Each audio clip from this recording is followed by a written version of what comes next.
El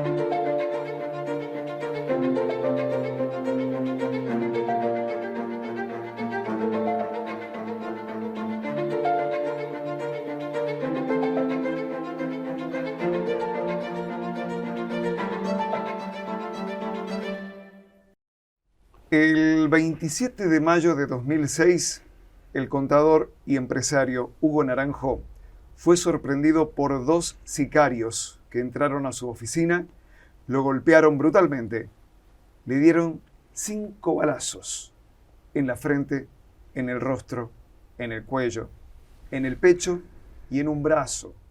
Le prendieron fuego y lo dieron por muerto. Pero el hombre, moribundo, logró escapar y sobrevivir. Y estamos con Javier Cámpora, posiblemente uno de los hombres que más conozca esta historia desde adentro. Javier, gracias por acompañarnos. No, un placer siempre que uno pueda esclarecer y aportar. Aquí estoy, con mis locuras, pero aquí estoy. Parte de la historia, ¿no? Ya de San Juan esto. Hay errores en la introducción. Decime. En primer lugar, no fueron dos los que lo agredieron, fue uno solo, fue Pereira. El señor Ricardo Páez, el Yeta, que le decían que se suicida, no ingresa. Él fue campana y estuvo en el pasillo ingreso. El único que ingresa fue Pereira.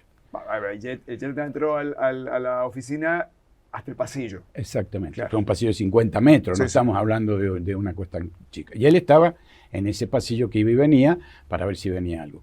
Era de noche, era tarde, San Juan en ese momento estaba prácticamente todo oscuro, se estaba haciendo la conferencia de prensa del TC2000 en Escobar, es decir, no había nadie.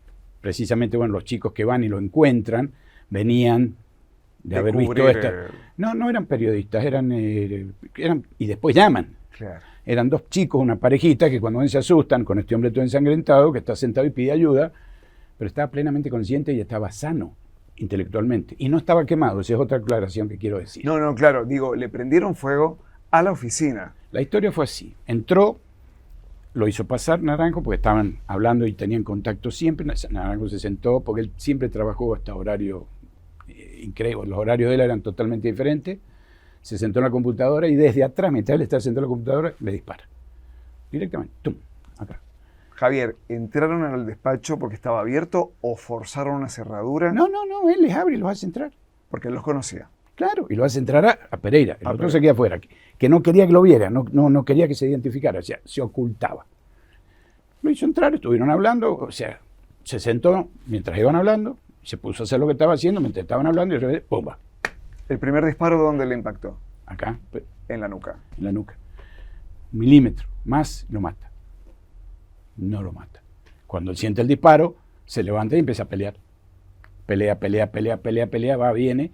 Bueno, finalmente... Pereira sigue gatillando. Claro. Mientras forcejean. Claro, y finalmente, mientras tiene las heridas que se le van produciendo, se le acaban los proyectiles del revólver y vuelve a cargar. Fueron 10 disparos. Y en la pelea que siguen peleando, se cae Naranjo, resbala porque está con sangre, se resbala. Cuando cae, le apunta a la cabeza, que él tiene, y dispara. En un pómulo, en una mejilla. Claro, y ya lo da por muerto. Y Naranjo se queda quieto. Se hace el muerto. Ahí se va a la oficina, que esto era una sala donde esta pelea, porque empiezan peleando en la oficina, van a la sala de espera, y terminando la sala de espera, que sería en el acceso, o sea, donde era ese pasillo del ingreso, ahí cae, queda en el piso, se hace el muerto. Ahí se va Pereira, que venía con una botella que había traído, la saca con combustible, rocia, donde estaban todos los libros y le prende fuego a la oficina. Y se va porque lo da por muerto. Naranjo, gracias a Dios, queda en el piso, porque si está semisentado, apoyado, ahí se asfixia. Por el humo del incendio. Entonces él se arrastra esos 50 metros, llega herido de bala como estaba, con pérdida de sangre más, y ahí es cuando lo ven y lo recuperan. Esto en la oficina de calle Mitre, ¿verdad? Atrás de la escribanía, está la escribanía, estaba la escribanía muy al lado, la escribanía, bueno, un pasillo largo, oficina, que forma parte del edificio ahí. Creo que es Oro. Es la escribanía Oro. Esto es Mitre, pasando General Hacha a mitad de cuadra sobre la vereda sur, entre General Hacha y Tucumán. Está la escribanía Oro, hay una puerta de metal, hay un ingreso, es un pasillo enorme y hay unas escaleras que suben hacia unas oficinas arriba y la de él que estaba atrás. Entonces Naranjo, baleado entero, golpeado, con el fuego en su oficina lleno de humo, él de algún modo logra incorporarse. No, se arrastra. Arrastrado. Se arrastra hasta que llega a la puerta, puede abrir, porque estaba sin llave, la puerta está de metal, y ahí se sienta. En la vereda. En el escalón. En el escalón, claro. Y ahí se queda, y ahí lo ven, y ahí estaba en una situación. Que es la imagen que después se vuelve una imagen nacional, ¿no? Exactamente, ese es cuando él está ahí en esa situación. ¿Y vos cómo tomás contacto con él? ¿Cómo es que te involucras con el caso? Yo era el abogado de él antes, yo lo patrociné en varias presentaciones y cuestiones que él me encargó, o sea, yo lo conozco a través de un tercero que me involucra, me vincula, mejor dicho, y bueno, vamos avanzando en la relación, la vamos profundizando, y estábamos en pleno proceso, un juicio muy importante contra el Banco Nación, por el tema del criadero de cerdos, planteando una nulidad y una invalidez de un crédito hipotecario para destruir precisamente la creencia y de alguna manera sanear esa obligación pendiente de pago. Campo Fértil. Campo Fértil, que era la sociedad anónima del diferimiento que habían hecho Escobar Sociedad Anónima. Y bueno, se produce este hecho y me llaman inmediatamente y después me constituyo. Llegué inmediatamente, que tuve conocimiento, y ahí me encontré con el cuadro, ya había llegado la gente de bomberos. Había ¿O fuiste ahí a la oficina? Sí, te avisaron en ese momento? Sí, llegué, o sea, habré llegado media hora después de que se produjo el atentado, no más, 40 minutos. ¿Y qué panorama viste ahí? ¿Qué viste? ¿Cuál fue la primera imagen que viste ahí en el lugar? Estaba ya el juez, estaba el secretario, el doctor Peláez, estaba el doctor Adaro, el juez, estaba el personal policial, estaban tomando todas las medidas, obviamente, tratando de proteger y de evitar la contaminación de todo lo que se pudiera sacar y obtener, así que hasta ahí llegué, hasta la puerta, estuvimos ahí, estaba cortada la calle Mitre, algunos vehículos intentaron pasar y los devolvieron, y bueno, eso fue lo que vi. Ya después, cuando se logró la internación, se plantearon varias hipótesis con el yerno, que en ese entonces era el yerno, nos plantearon a dónde lo llevábamos,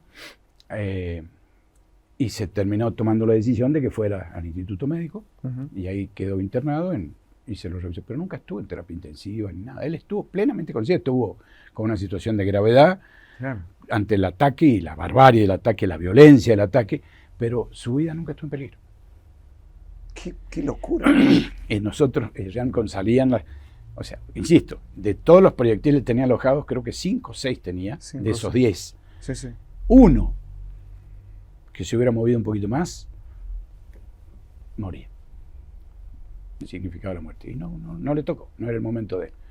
Tanto que yo le digo, cuando ya está podemos hablar y qué sé yo, le digo, ya en la habitación, no estaba internado, le digo, piense muy bien qué es lo que tiene usted pendiente que resolver, porque usted no se ha ido, porque usted le queda una cuenta pendiente que resolver. Fui muy franco con él, bueno, es mi estilo.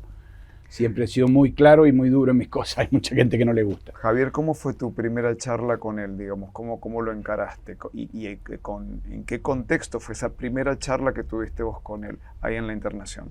Y estaba la señora, la que era su compañera en ese momento, él quería hablar conmigo, él estaba lúcido. Bueno, la conversación empieza así, como acabo de decirlo, diciéndole esto. Piense que hay alguna cuenta pendiente. Usted tiene asignaturas pendientes. Él siempre fue una persona muy especial, es una personalidad muy especial, diferente. Bueno, y empezó a plantear las especulaciones que él tenía sobre lo que había sucedido. Conversamos sobre las hipótesis, pero era todo hipótesis, nada concreto. Y sí, bueno, que encarara todo lo que era el esfuerzo profesional para llegar a intentar esclarecer la verdad. Se manejaban varias hipótesis. Claro. Pero había una punta concreta que era identificar al sicario. Él sabía perfectamente. No. Eran los dos que estaba fuera de discusiones. No había discusión de eso. Tan es así que fueron y los detuvieron esa misma noche. Inmediatamente. El doctor Peláez fue el que en paz descanse, el secretario del doctor Adaro fue el que logró detenerlo a Pereira. Y bueno, estaba a punto de ser detenido quien después se suicida. Páez. Pero ya estaba todo. Y el esquema más o menos que arma en la investigación el tribunal.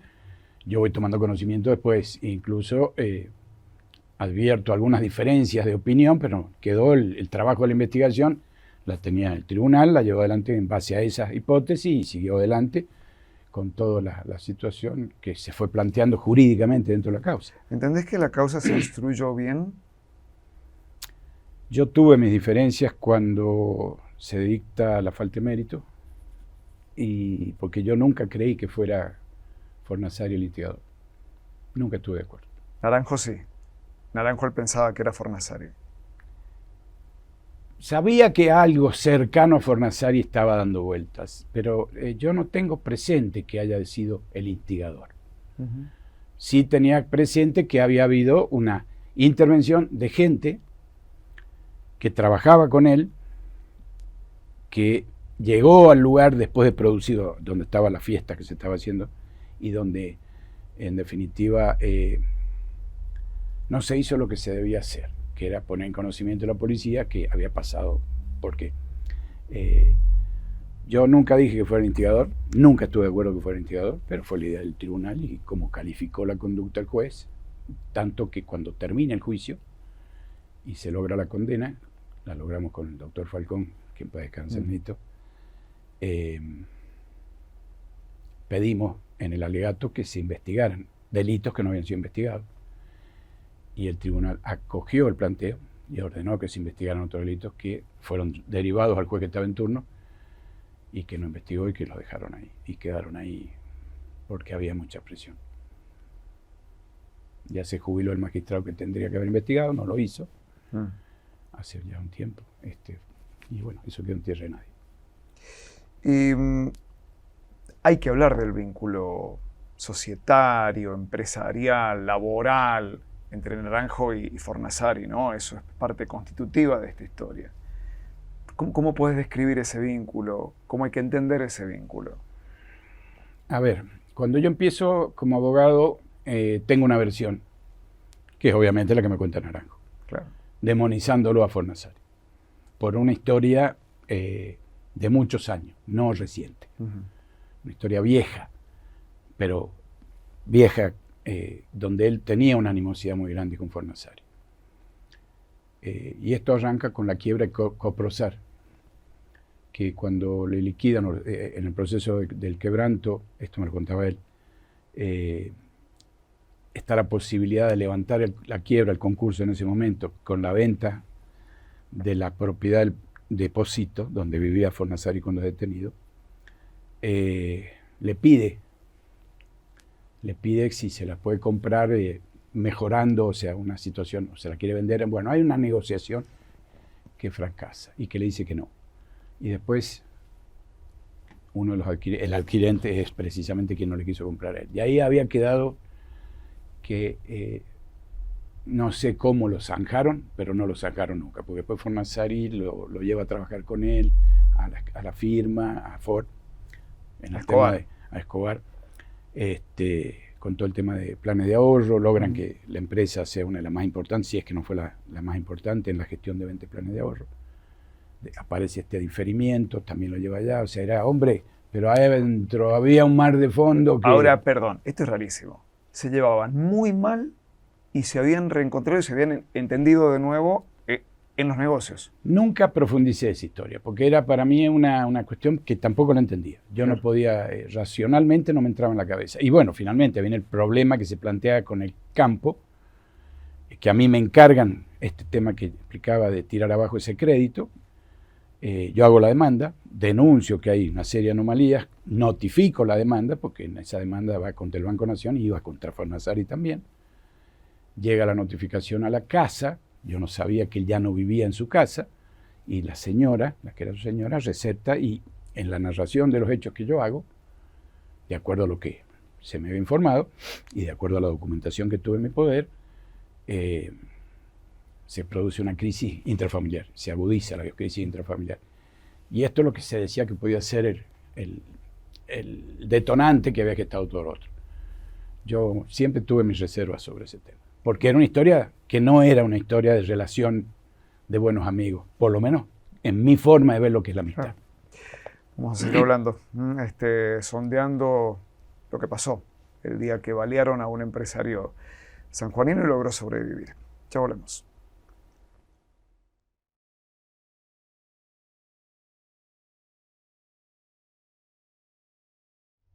Estamos con Javier Cámpora recordando lo que pasó el 27 de mayo de 2006, cuando dos sicarios, o un sicario y un cómplice, balearon a Hugo Naranjo.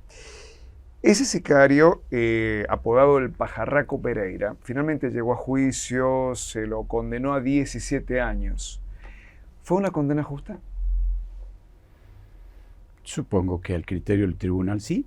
No fue un solo juez el que condenó, fueron 3 señores magistrados, después de un juicio muy completo, muy probado, con muchos elementos para que arribaran a la conclusión a la que arribaron.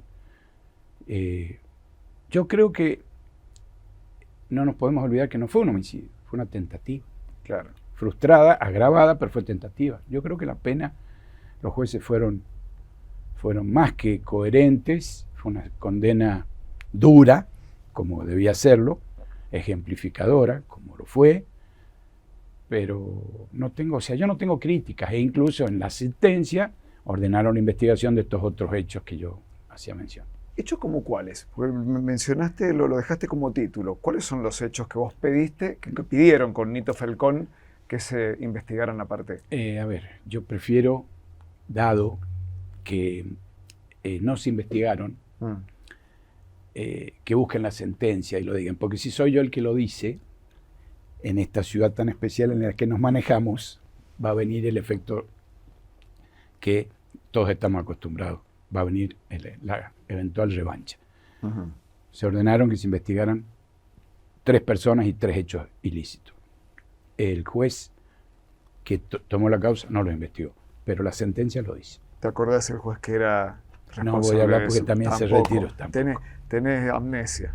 No tengo amnesia, pero sería imputarle una tarea, identificarlo y exponerlo, y no tiene sentido. No tiene sentido porque él sabrá por qué hizo lo que hizo.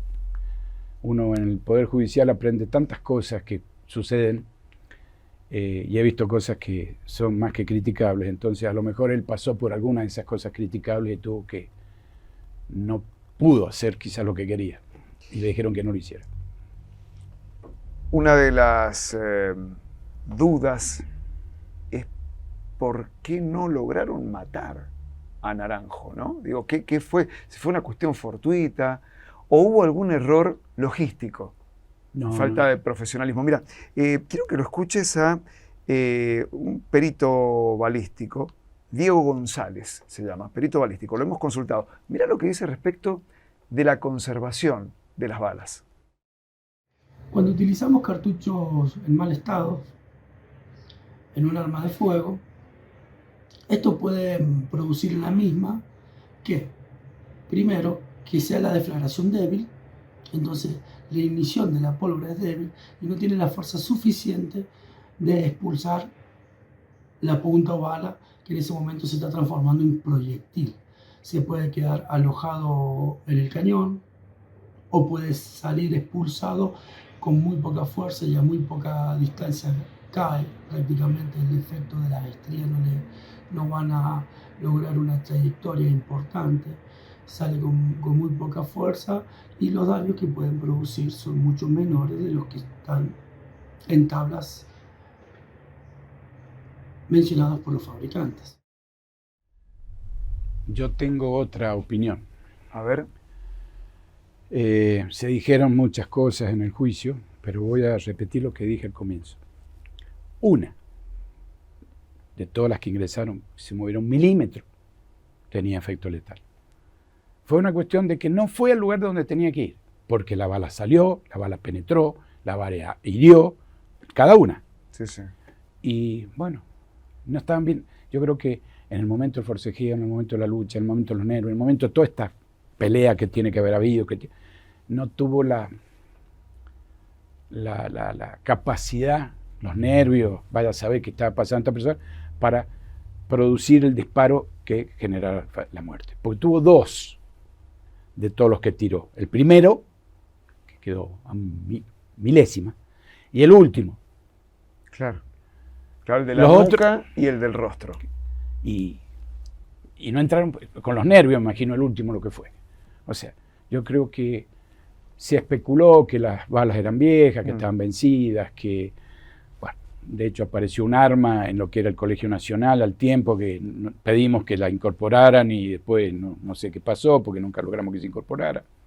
A ver si era el arma o no era el arma que se había utilizado. Porque no lograron rescatar el arma. Claro, porque hicieron toda una ruptura, una modificación en el Colegio Nacional y derribaron un techo que era una estructura y ahí encontraron el arma. ¿Y el arma dónde fue? Hubieron muchas movidas, muchas presiones en esta investigación. No fue un caso que hubiera sido con más, llamémoslo, con más autonomía que el que fue por las personas que estaban vinculadas. Tanto Naranjo como eventualmente y todo lo que era el entorno de cada uno. Pero tengo que decir algo, y en esto tengo que ser muy claro. Sí. Yo, y lo digo públicamente, jamás tuve ninguna amenaza, ningún intento de amedrentamiento, de pedir, o sea, jamás. O sea, tengo que rescatar que yo fui muy duro, yo fui una persona que defendía a mi cliente y que quizás ataqué, pero bueno, en defensa de la tarea mía, pero de la otra parte jamás tuve una conducta criticable que me solicitara o que me pidiera o que me dijera dejar de hacer tal cosa. Claro. Y esto lo tengo que decir con todas las letras. Javier, vos en esta relación profesional anterior que ya tenías con Naranjo y que habías tratado indirectamente con Fornaciari también. No. No lo habías tratado, no. Solamente por papeles, digamos. No, yo no tuve trato con él. ¿Y con Pereira y Páez? Tampoco. No los conocías vos a ellos. Los conocía porque era funcionario de la policía por mi trabajo en tribunales, pero los conocía, los identificaba, vamos a decir mejor. Si los veía, sabía quiénes eran. Pero no los habías tratado. No había tenido trato con ellos, no. Pero ellos sí tenían trato con Naranjo. Sí, sin duda, porque por eso les abre. Claro. Y él lo dice. Cuando él hace la reconstrucción del hecho, en el juicio, narra paso por paso y describe paso por paso cómo fue todo. Porque fue una reconstrucción, me acuerdo que impropia le llamaron porque no estaba presente Pereira, y que había habido una oposición de alguna manera del defensor, el doctor, el defensor de Pereira, doctor Diego García Carmona y la doctora Irma Alonso, plantearon una oposición porque era una reconstrucción sin la presencia del imputado, y el tribunal resolvió llevarla a cabo y la definió como reconstrucción impropia. Pero en ese proceso narró, punto, paso por paso, dónde había sido esto, dónde había sido lo otro, cómo había sido aquí, una cosa, una frialdad que a mí, por eso digo, una personalidad muy especial. La de Naranjo. La de Naranjo. Y está Páez, ¿no? El Campana, si lo podemos nominar de alguna manera. Con este final tan dramático, ¿no? De haberse quitado la vida en un estudio jurídico de César Jofré y Fernando Bonomo. Tenemos el testimonio de Fernando Bonomo. Mira, escucha. Conocimiento de lo que había sucedido, sobre las 17 horas recibí un llamado telefónico, teléfono móvil del doctor Jofré, y bueno, me comunicó la triste noticia que había ido al estudio para charlar con el señor del país, para entregarlo a la justicia, y lamentablemente, bueno, la persona había tomado una decisión drástica, se había quitado la vida, e inmediatamente, bueno, me dirigí hacia el estudio jurídico y a partir de ese momento nos pusimos a disposición de la justicia porque ya entraba otro en el panorama, no como abogados defensores, sino como testigos de un hecho lamentable que había ocurrido en un estudio jurídico de la propiedad nuestra y que estaba buscado por otra causa, pero bueno, nos pusimos a disposición de la justicia, el juez nos tomó una declaración testimonial y a partir de ese momento empezamos en ese proceso penal a participar no como abogados defensores, sino como testigos. Personalmente fui citado al juicio oral y público para brindar información, testimonio y bueno, así lo realicé, juicio que se llevó en la Cámara Penal de la provincia de San Juan. ¿Cómo recibiste la noticia de que Páez, que era uno de los dos imputados claramente identificados, se había quitado la vida? Fue Es muy dudoso todo lo que pasó, generó mucha desconfianza. Claro. Conjeturamos de todo tipo de cosas. Yo inclusive públicamente expresé que lo habían suicidado. No una vez, lo dije 1000 veces. Esta expresión de que lo habían suicidado precisamente cuando deponen como testigos los doctores Bonomo y Joffre en el juicio, yo pido permiso al tribunal, me retiro, me lo autoriza el tribunal, primero para no generar situaciones inconvenientes, para que ellos declararan con tranquilidad, y se había producido entre nosotros como abogados un antagonismo y una animosidad. Entonces la situación, yo estoy escuchando los hechos, quien quedó en la audiencia fue quien estaba conmigo en la defensa de Naranjo. Falcón. El Nito, el doctor Falcón, Antonio Falcón. Así que yo esperé afuera, yo no escuché el testimonio. ¿Y al día de hoy qué pensás? Yo no he querido seguir ahondando porque no hay forma de recuperar un tiempo que no vuelve y una circunstancia que ya no se va a volver a producir. Es pasado. El tribunal tuvo la facultad de evaluar si el testimonio era bueno o no lo era, si era verdad o era mentira. No hubo ninguna prueba que le diera cabida a esta especulación personal que lo habían suicidado. Entonces yo, bueno, el juicio terminó y en definitiva... para la justicia se suicidó. Para la justicia se suicidó, sí. Y se lo tuvo como tal. Tanto que me acuerdo que hubo un episodio muy especial durante el desarrollo del juicio, que fue cuando se leía la carta que había dejado este hombre al suicidio y que se la había preservado para que nadie la conociese y que no trascendiera su contenido. Y no sé qué canal logró, esto me lo contaba Falcón porque yo estaba fuera de la provincia, había ido a hacer un recurso extraordinario a Buenos Aires precisamente con el sobreseimiento de Fornazari, estaba en la Suprema Corte presentándolo, el día que se habló de este tema de la carta. Y parece que la exhibieron y alguien, un medio de comunicación, no sé cuál, según me decía Falcón, hizo el paso a paso de una cámara y lograron una imagen donde estaba el texto y trascendió el texto. Así que había, cuando yo vuelvo al día siguiente, había mucha molestia y mucho malestar en el tribunal porque había trascendido el contenido antes de que se le diera lectura formal en el juicio. Pero la explicación que da el juicio mismo, porque el juicio en definitiva es venir, esto es lo que pasó, en la búsqueda de la verdad que todos colaboramos, la defensa del imputado, nosotros, bueno, quedó como que había sucedido lo que el doctor Bonomo acaba de narrar.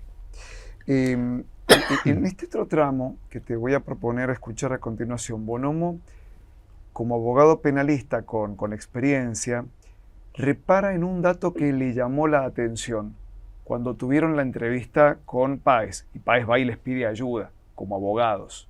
Mira. Recomendó cuando se lo entrevistó al señor Páez, se le explicó la situación. No era una causa sencilla porque, bueno, había muchos elementos. Hay aspectos que uno no tiene que proteger ejerciendo el secreto profesional y se lo respetó, se le explicó la situación teniendo en cuenta una posible calificación legal que le cabería. Pero bueno, en todo momento la persona se encontró predispuesta a presentarse, a afrontar la justicia, lo que sí, a título personal y luego de más de 18 años de ejercer el derecho penal, lo que noté en ese momento que el señor Páez lo que preguntaba, y específicamente me preguntó en 2 o 3 oportunidades, de cuántos años le darían si resultaba ser culpable. Esa circunstancia lo noté que estaba preocupado. Y bueno, lamentablemente, luego de esa circunstancia, tomó una drástica decisión en tener. ¿Puede ser? A ver, es típico que cuando una persona que asume la responsabilidad, porque vamos a leer bien lo que acaba de explicar el doctor Bonomo, más allá que él preserve el secreto profesional, trasciende que hay una confesión. Porque si está preguntando por unas sanciones, porque le dijo que lo que había hecho. Es una cuestión de lógica, ¿no? Sí. A lo mejor me equivoco, pero no creo. Y en la experiencia preguntan, quienes han llevado a cabo un accionar, cuánto es la pena que puede ser. Porque el código establece la escala, que da un mínimo o un máximo, de acuerdo al delito que se juzgue. Así que puede ser que le haya preguntado eso. Lo que pasa es que no sé qué fue lo que le respondieron en concreto, claro, porque no sé qué fue lo que les confesó. Claro. Pero sí, puede ser. Que le llame la atención, que pregunten. Para mí es normal eso. ¿Que el temor a la condena haya sido motivo para quitarse la vida? Y eso es tan subjetivo, es de cada uno. Porque, a ver, objetivamente, sin entrar en el análisis de la personalidad de quien se suicidó, 17 años como autor material. Él era un partícipe, y un partícipe secundario. O sea, había una reducción importante. O sea, a lo mejor le podrían haber tocado varios años menos de lo que era. Pero bueno, no dio la opción. Ahora, ¿qué es lo que significaban para él? Porque a lo mejor para una persona estar un año, un día o un mes es una vida. Entonces hay que ver la realidad de cada uno. Y somos todos diferentes, únicos e irrepetibles, nos enseñaron cuando éramos niños, ¿no? Entonces, ¿hasta dónde lo afectó? No sé. Sí sé que habían vínculos y habían una historia profesional de Páez con gente de la propia fuerza, que yo creo que ha sido más importante que la pena el enfrentar la sanción moral o social o familiar o institucional. Policial, de la policía. Claro. Yo creo que para él pesó más eso. Es mi impresión, ¿no? Pero bueno, es lo que yo veo. Nos queda abordar un capítulo aparte que vamos a dejar para el último bloque, y es Campo Fértil, Sociedad Anónima. Ya volvemos.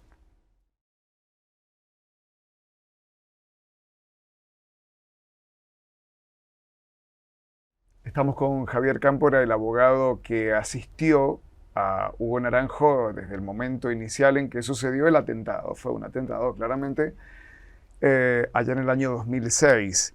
Y quedó pendiente para este último bloque abordar lo que aparentemente fue el trasfondo del atentado, ¿no? Y que fue este predio de 71 hectáreas el 9 de julio de la firma Campo Fértil Sociedad Anónima, este proyecto de crianza de ganado porcino.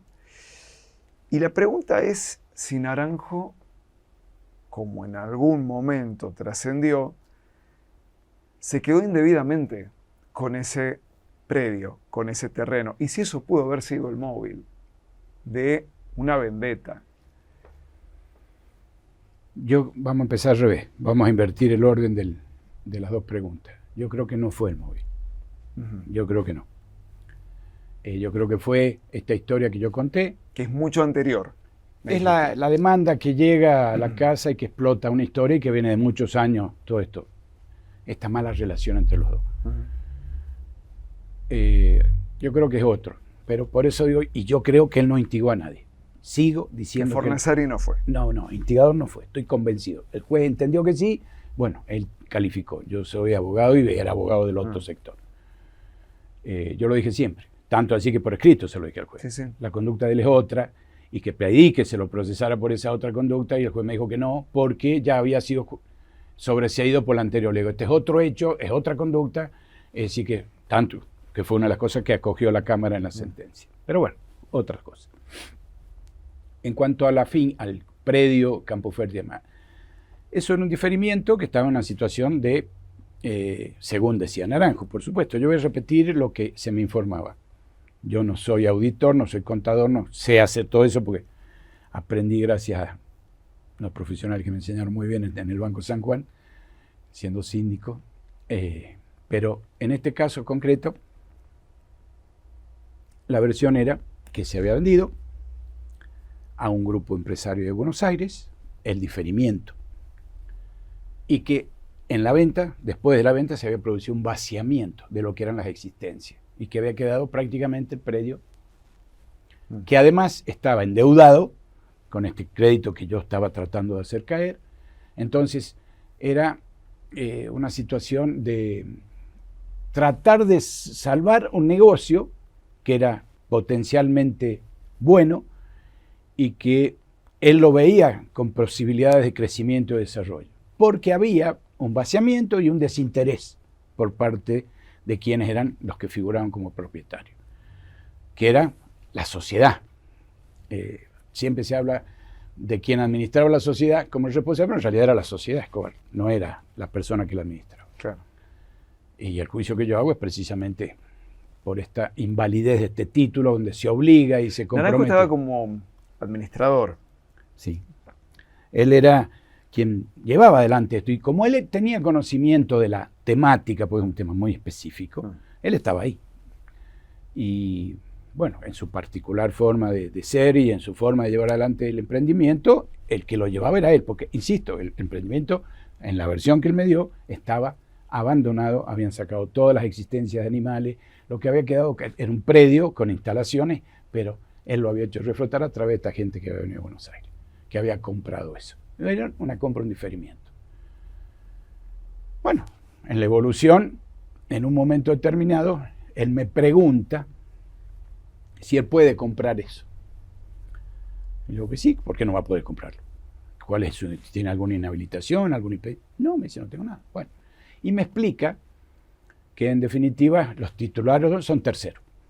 Bueno, esos terceros, en la negociación que entre ellos establecen, le permiten a él, que era, porque él los representaba a esta gente desde Buenos Aires, era apoderado, o sea, ya se había desinteresado Escobar Sociedad Anónima del diferimiento, Campo Fértil, y estaba ya en poder de esta firma, esta gente de Buenos Aires que compraba, que iba comprando en cuotas, no estaba cancelado, pero estaba en pleno proceso de ejecución el contrato, y con cumplimientos además. Entonces, bueno, esta gente, o él, no sé, porque en definitiva, para la gente que compró el diferimiento con una expectativa de negocio, tampoco fue negocio, fue un quebranto. Y esto lo digo con conocimiento porque hoy soy defensor de esa gente en la causa que se intenta contra Naranjo, que intenta el señor Fornasario por el fraude. ¿Cómo es la negociación?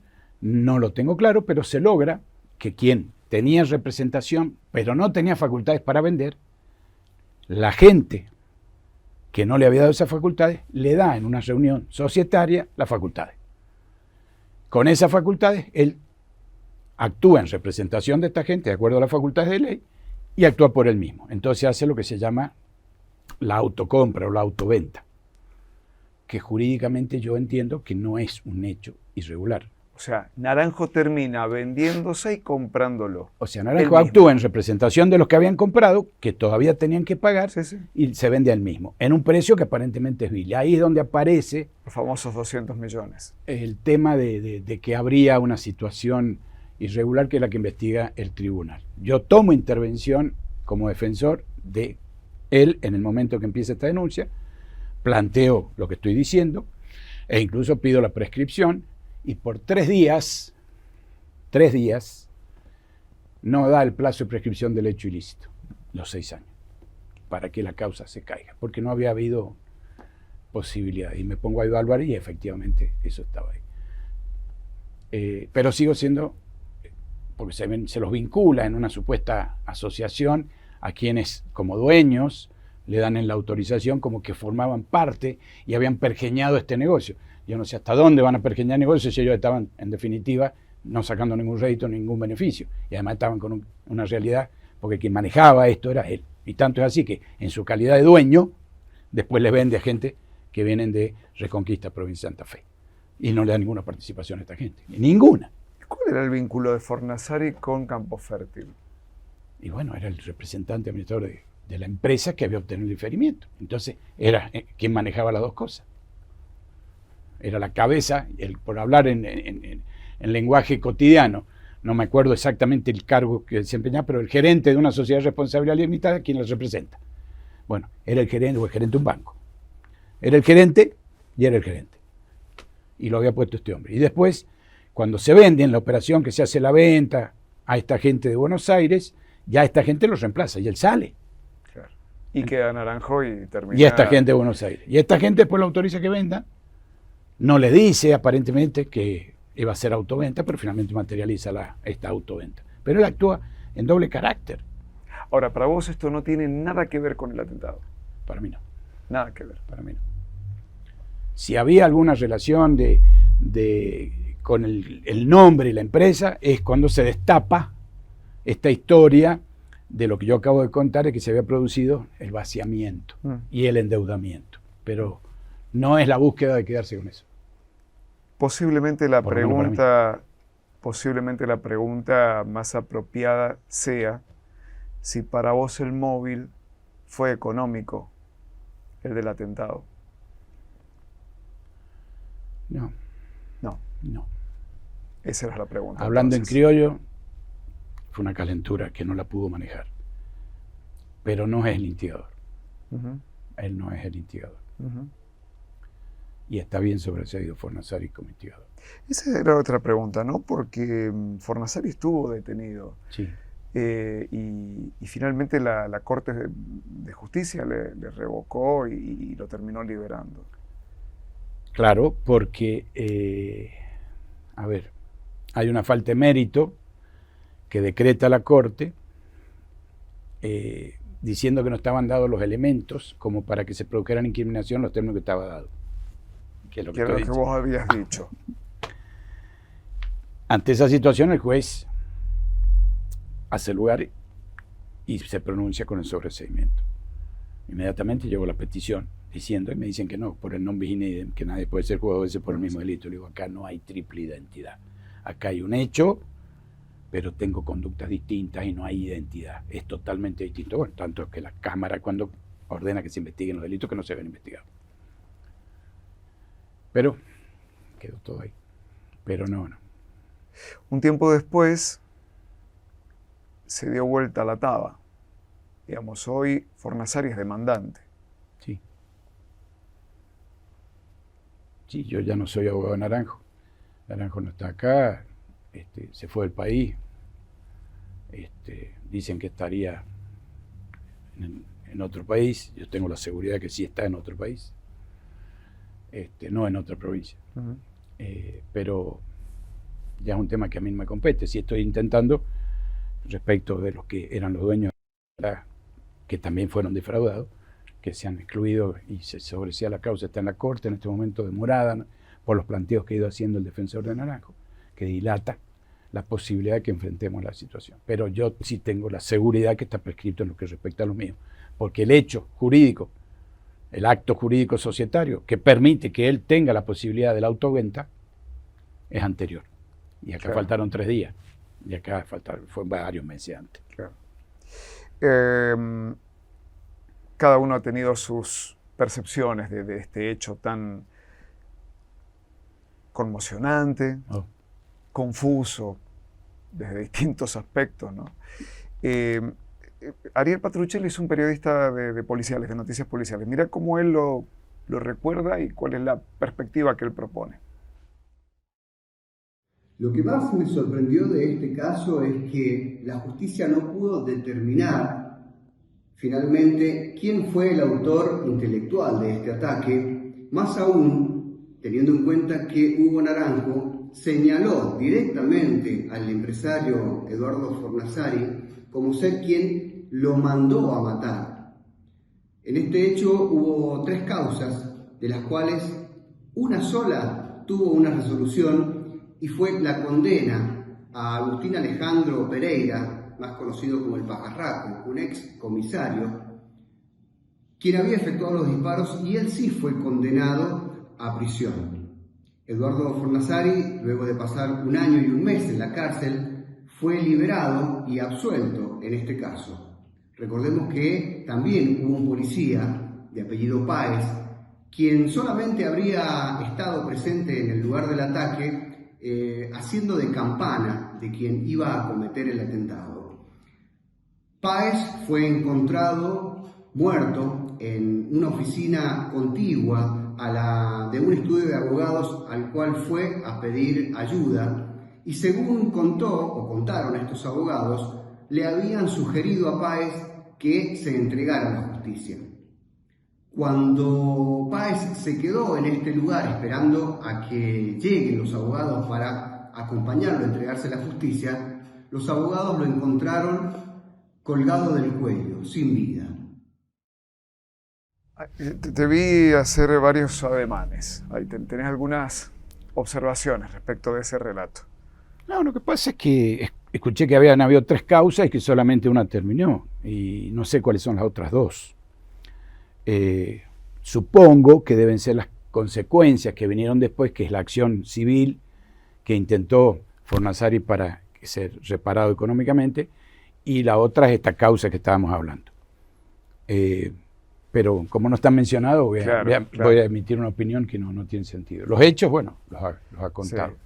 Sí. Él plantea, Ariel plantea que a pesar de haberse consumado la investigación y el juicio sobre el atentado específicamente, el capítulo de la instigación quedó ahí en la nebulosa. ¿Vos consideras lo mismo o no?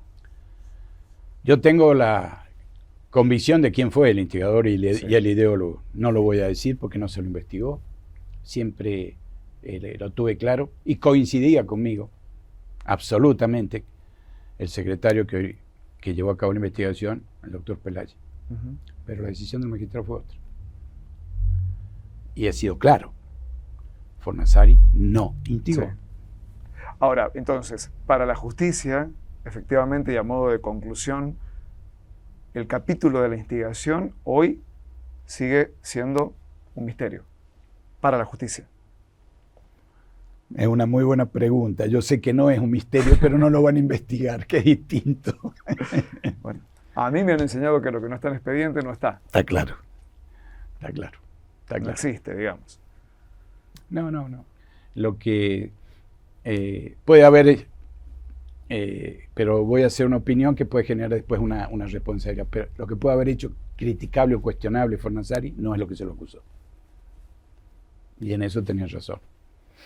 Ahora, yo no recuerdo que Naranjo lo acusara a Fornazzari. No lo recuerdo. A lo mejor con todo lo que pasó y con semejante cantidad de cosas que pasaron, yo no recuerdo eso. Tanto que cuando empezamos el juicio, yo ya venía muy cargado y le pido al doctor Falcón que me acompañe en el proceso. Primero porque tenía un gran penalista enfrente, el doctor Diego García Carmona, un tipo muy inteligente y muy hábil, muy experto, acompañado de una muy buena abogada, la doctora Irma Alonso, también muy experta. Yo venía contaminado con todo el proceso extra. Claro, civil, comercial. Exacto, y además y con todo lo vivido y demás.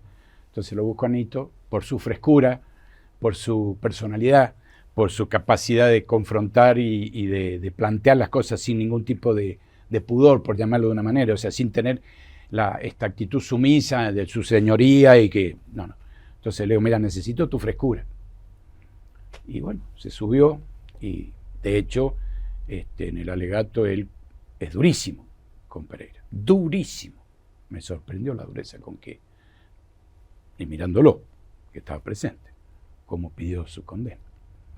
Pero la visión que él aportó, complementó y ayudó. Pero yo no me acuerdo que Naranjo haya dicho, él fue.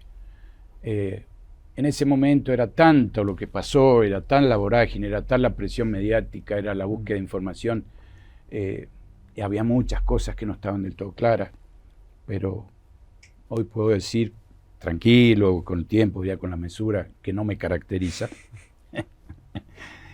que lo que acabo de decir y lo mantengo. Lo mantengo porque se le podrá reprochar otra cosa, pero no precisamente lo que se le reprochó. Javier, muchas gracias. No, gracias a ustedes y permitir que esto se conozca en una versión diferente a la que circula en los medios, nos informa todo. Me queda, ¿sabes qué? La última pregunta, que es el cierre. Y es la pregunta de rigor de este ciclo. ¿Y si esto no hubiera pasado? Muy buena pregunta. Muy buena pregunta. Si esto no hubiera pasado, Naranjo hubiera seguido avanzando en lo que estaba intentando, conmigo atrás, con su yerno. Hubiera consolidado lo que él pretendía y se hubiera producido un conflicto muy grande, que es el que yo destapo sin saber, en Escobar. Ahora sí, gracias. No, de qué.